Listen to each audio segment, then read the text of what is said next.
पकोड़ीर sound आपण मैंने guess करें जे पकोड़ीटा केते मुसमुसिया होती। तो वर्षा संध्यार एमती किसी गरमा गरम पकोड़ी सहित चाह टे मिलगले आह कि मजा। तो जय जगन्नाथ सांग मैंने मु सस्मिता आपण मानक वेलकम करुच्ची मोर चैनल कुकिंग स्टार सस्मिता को। आज मुझे सहित रोड साइड रे मिलुथिबा भेजी पकोड़ा तार रेसिपी शेयर करी जोटा खायापी बहुत क्रंची थाए किंतु रोड साइड रे अनहाइजेनिक रे बनी थाए किंतु आमे आज घरे प्रॉपर वे रे बनेबा आ मजा नहीं नेबा आमर भेजिस पकोड़ार। तो चलतु बनैबा घरे जहाँ किसी वेजिटेबल थी ताको आम छोट छोट चारिकोणिया साइज रे काटिदेबा। जमती कि एठी मु किछि गोटे रु दुईटा पियाज नहीं तापर किछि गाजर नहीं नेबा, गाजर को चोपा छड़े भल भाव छोट छोट कर काटिदेबा। तापर किछि पत्रकोबी देदेबा आउ तापर किछि आलू देदेबा। आपण माने चाहिए भी एठी बीन्स ऐड करि परिबे, कैप्सिकम भी ऐड करि परिबे, जहाँ किछि वेजिटेबल घरे थिबो सब किछि ऐड करि परिबे।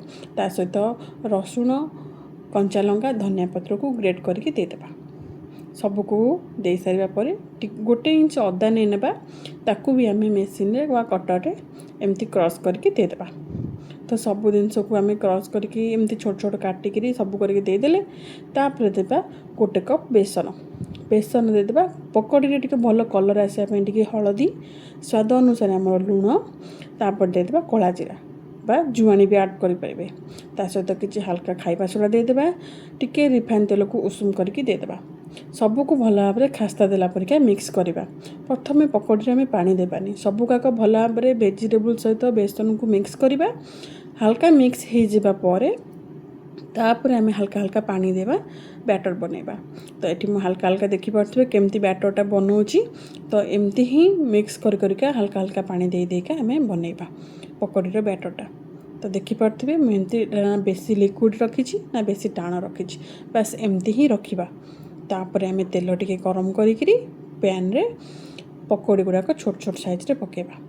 प्रथम तेल को हाई फ्लेम रे रखिबा। तापर अधा आमर पकोड़ी बनीला पर्यंत मीडियम फ्लेम को फ्लेम नहीं आसबा। मीडियम फ्लेम रे आम क्रंची करवा गोल्डन कलर आसला पर्यंत एबे मीडियम फ्लेम करदबा। तापर एमती भाजी फ्राए करका कलर आसीगले देखिपे केते सुंदर कलर भी आसी जाइए। कलर आपण मैंने जानीपे केते क्रंची भी देखा जाउची। तो गोटे स्टेनर को आम सबकि पकोड़ी को तेल रू काढ़ी आनिबा। रेडी हो गला आमर वेजिटेबल पकोड़ी।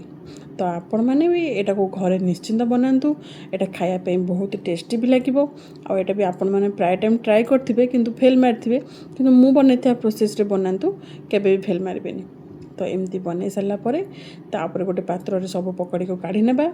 तापर हल्का टिके बीटी लुण बा कला लुण आम जो कहू बीटी लुण टे पकईदेबा। तापर हल्का टिके चाट मसला देदेबा, सबको भल भाव में मिक्स करदेबा। तापर टिके हल्का कटा धनिया पत्र छोट छोट काटिकी देदेबा।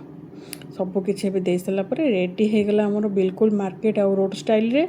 तो चलतु मु भी जाऊँगी खायापी, आपण भी जाइए बनईकी खातु मजा नियंतु वर्षा संध्यार। आउ एमती बनई खाइबा सहित मो चैनल को सब्सक्राइब करंतु ताकि मु आपण मान सहित आहरी नुआ नुआ रेसिपी आनिक शेयर करी।